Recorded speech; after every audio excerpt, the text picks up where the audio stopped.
Okay, I just got a new phone stand, but it is, it's like a cradle kind of thing. I need to get like a string or something to hold my phone onto it because if you tip it too far, like ideally I would like it here, but then the phone falls forward. So I need to get like a string or something to like strap it in. Which is kind of how I have my mic stand. There's a piece of yarn attached to the wall to hold that in place. Export to pages. Anyways, okay, we're starting with chapter 10. And we should be able to get 2 chapters done today. Also, I got a new clicky, or 10 key, which is what I use to control my thing, which I have not actually tried yet, but it should work. I don't know why it wouldn't work. Turn it. It's not gonna click out loud. Oh, yeah, it does. Cool, so it works. We'll just see if the short keys work on it. Anyways, yeah, so sorry for this weird angle. I'll get the string to fix it later. Presenter mode. There we go. My tablet's at a weird angle. My iPad. I had to like fix that to get it to be up a little bit higher so it wasn't in the phone view. Okay. Just a reconfiguring kind of morning. Yeah, I guess if my desk was at like a lower, my desk is a little bit higher than a normal desk would be because I needed it to be at relatively eye level. So that makes the phone up higher. If it was lower, it would be better. And I tried like turning it upside down, but it was weird because it was shooting me like from down below, and that was just kind of, it looked very weird. Okay.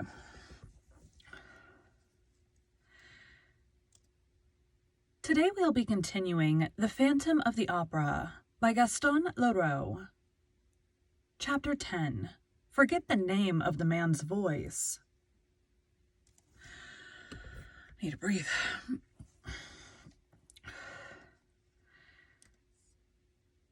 The day after Christine had vanished before his eyes, in a sort of dazzlement that still made him doubt the evidence of his senses, Monsieur le Viscount de Chagny called to inquire at Mamma Valerius's.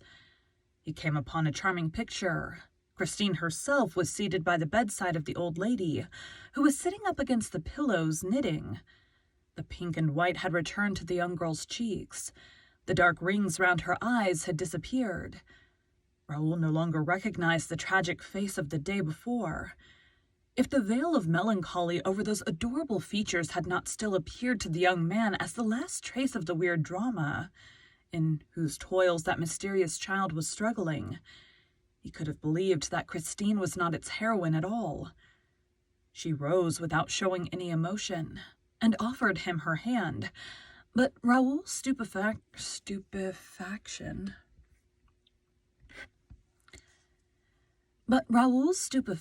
was so great that he stood there dumbfounded, without a gesture, without a word. "Well, Monsieur de Chagny," exclaimed Mamma Valerius, "don't you know our Christine?" Ow.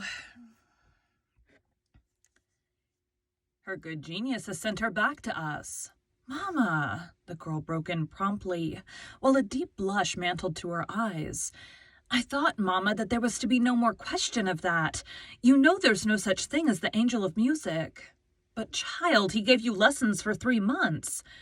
"Mamma, I've promised to explain everything to you one of these days, and I hope to do so, but you've promised me until that day to be silent and to ask me no more questions whatever. Provided that you promise never to leave me again. But have you promised that, Christine?" "Mamma, all this cannot interest Monsieur de Chagny." "On the contrary, young man."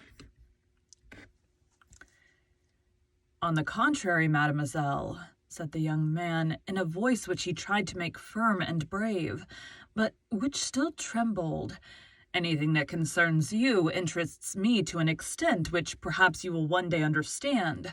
I do not deny that my surprise equals my pleasure at finding you with your adopted mother, and that, after what happened between us yesterday, after what you said and what I was able to guess, I hardly expected to see you here so soon. I should be the first to delight at your return, if you were not so bent on preserving a secrecy that might be fatal to you. And I've been your friend too long not to be alarmed with Mademoiselle Valerius. Gotta scroll down.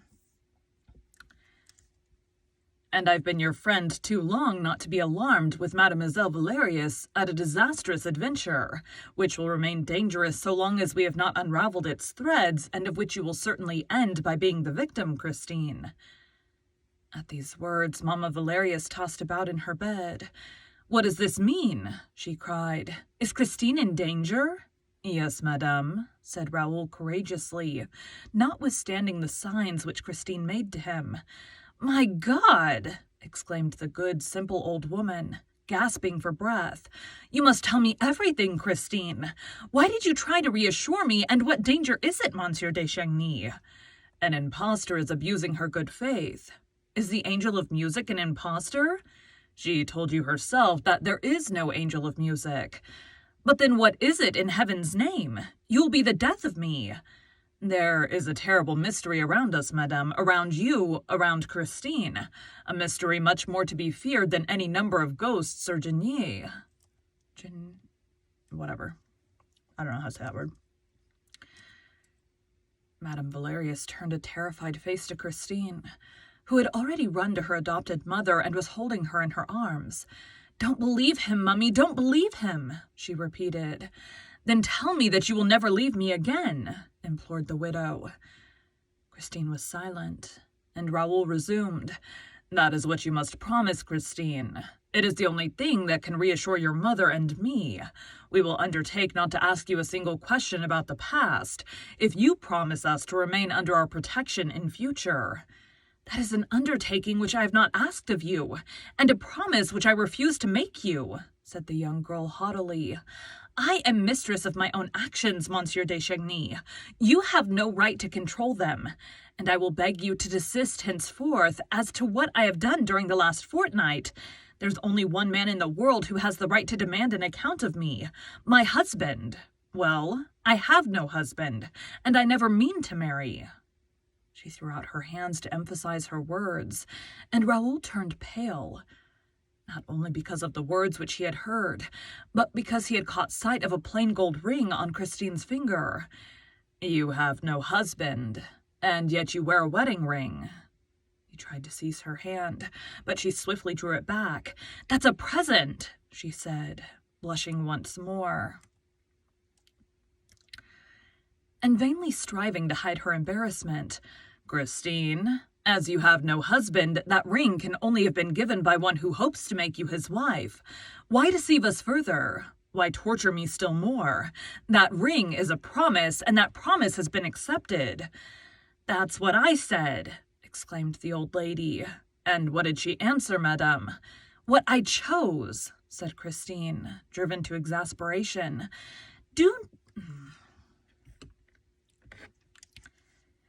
Don't you think, monsieur, that this cross-examination has lasted long enough, as far as I am concerned?" Raoul was afraid to let her finish her speech. He interrupted her. "I beg your pardon for speaking as I did, mademoiselle. You know the good intentions that make me meddle, just now, in matters which, you no doubt think, have nothing to do with me. But allow me to tell you what I have seen, and I have seen more than you suspect, Christine. Or what I thought I saw. For to tell you the truth, I have sometimes been inclined to doubt the evidence of my eyes." "Well, what did you see, sir, or think you saw?" "I saw your ecstasy at the sound of the voice. Christine, the voice that came from the wall or the room next to yours. Yes, your ecstasy. And that is what makes me alarmed on your behalf. You are under a very dangerous spell. And yet it seems that you are aware of that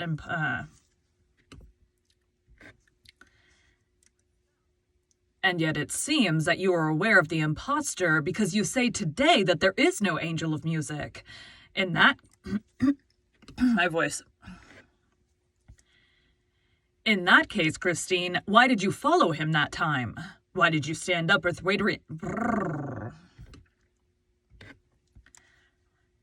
Why did you stand up with radiant features as though you were really hearing angels?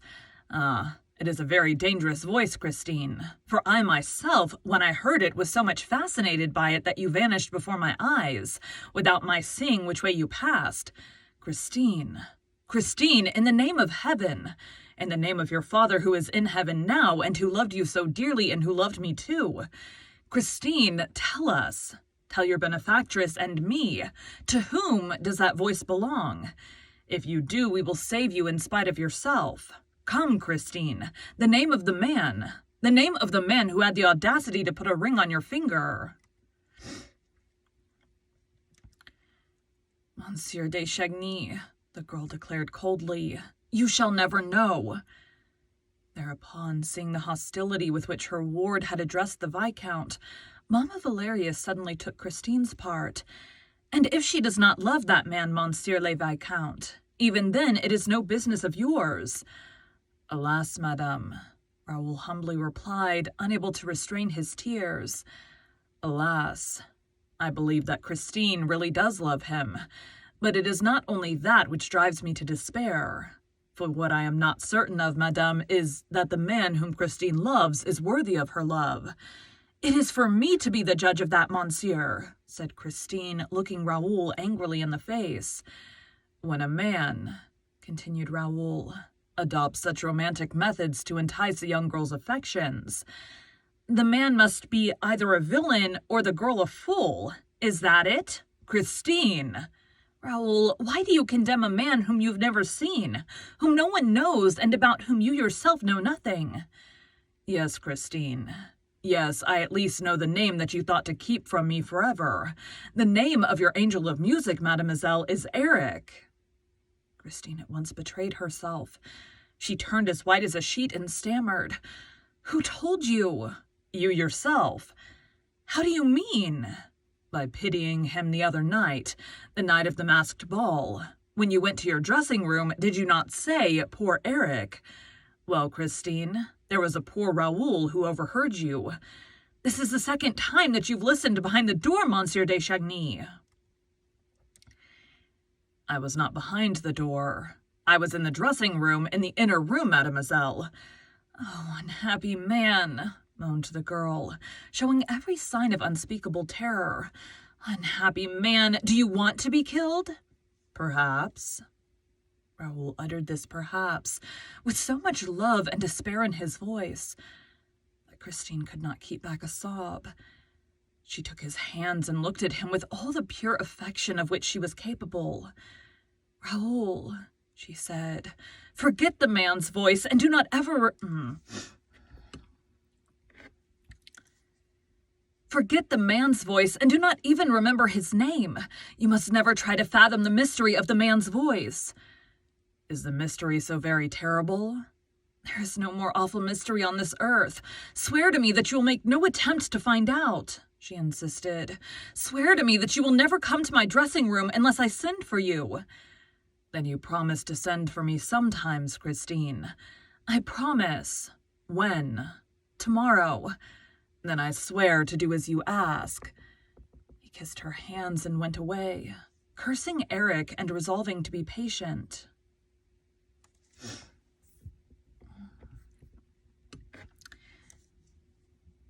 Thank you for joining Bite at a Time Books today, while we read a bite of one of your favorite classics. Again, my name is Brie Carlisle, and I hope you come back tomorrow for the next bite of The Phantom of the Opera.